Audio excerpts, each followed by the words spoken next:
ઘોડાબંધુઓ લાગણીના ઘોડા પુરલાવી દીધા.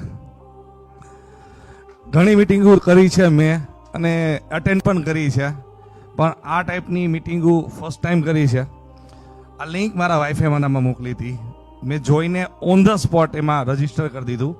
મારા છોકરાઓને મેં વાત નહોતી કરી કે આવું છે, કારણ કે બંનેની એક્ઝામ ચાલુ હતી.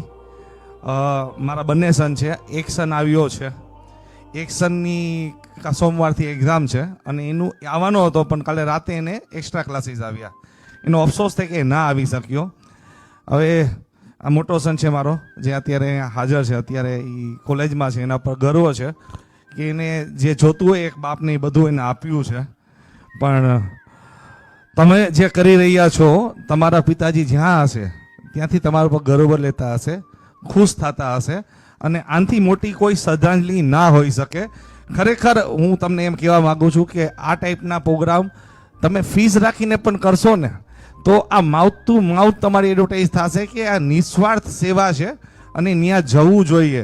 કારણ કે એક વસ્તુ શીખાય, જે બાપ એના છોકરાને આંગળી પકડીને હાલતા શીખવાડે છે, એ બાપને કાલે કોકની આંગળી ચાલવાની જરૂર પડશે, એનો દીકરો હશે.